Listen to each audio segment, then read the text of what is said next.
Hello, my dear student. Now we will talk about difference between atom and molecule. Atom is the smallest particle. Atom क्या है? एक smallest particle है किसी भी element का, है ना.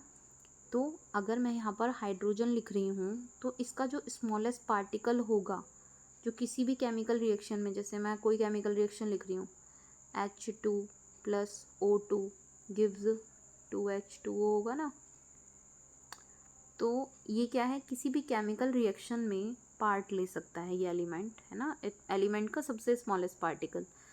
इसके बाद कह रहा है अगर हम मॉलिक्यूल की बात करें तो मॉलिक्यूल को ऐसे समझिए, a molecule is the smallest particle of element and compound. ये जो मॉलिक्यूल होते हैं वो एटम कंबाइंड होके क्या बनाते हैं, आपके मॉलिक्यूल बनाते हैं. होते ये भी स्मॉलेस्ट पार्टिकल हैं, चाहे वो एलिमेंट का हो या कंपाउंड का.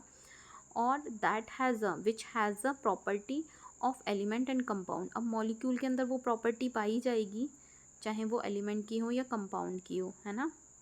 तो कंपाउंड मैंने आपको सिखाया है, element combine to form a compound in a definite proportion.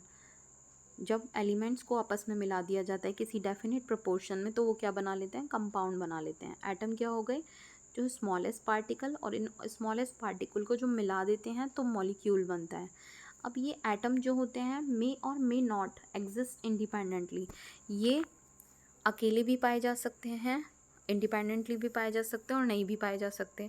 दोनों ही सिचुएशन में पाए जा सकते हैं ये. मॉलिक्यूल जो होते हैं वो इंडिपेंडेंटली, इनका अस्तित्व जो है इंडिपेंडेंटली होता है ना. जैसे कि एग्जाम्पल अगर एटम की बात करूँ तो हाइड्रोजन H है खाली, क्योंकि एलिमेंट का स्मॉलेस्ट पार्टिकल, तो हाइड्रोजन एक एलिमेंट है, ठीक है. तो और ऐसी ऑक्सीजन एक एलिमेंट है. तो ये क्या है, एलिमेंट्स का स्मॉलेस्ट पार्टिकल, ठीक है. उसके बाद है हाइड्रोजन जो है, अगर इसको जब हाइड्रोजन, इस वाले हाइड्रोजन को कंबाइन कर दिया जाता है तो क्या बन जाएगा, H2. दो हाइड्रोजन मॉलिक्यूल बोल रहे हैं ना, हाइड्रोजन मॉलिक्यूल जब गैसेस फॉर्म में होंगे तो इन दोनों को मिलाकर ही क्या बनाया जाएगा, मॉलिक्यूल बनाया जाएगा. ऑक्सीजन का भी मॉलिक्यूल होता है, वाटर का भी क्या होता है, वाटर क्या है, कंपाउंड फॉर्म में देख सकते हैं आप, H2O. जब हाइड्रोजन और ऑक्सीजन को दोनों को कंपाउंड फॉर्म में मिला दिया जाता है तो क्या बनता है, कंपाउंड बन जाता है. तो ये फटाफट से एक बार रिवाइज करके चले जाइए डिफरेंस को, ठीक है. चलिए, ओके, बाय बाय.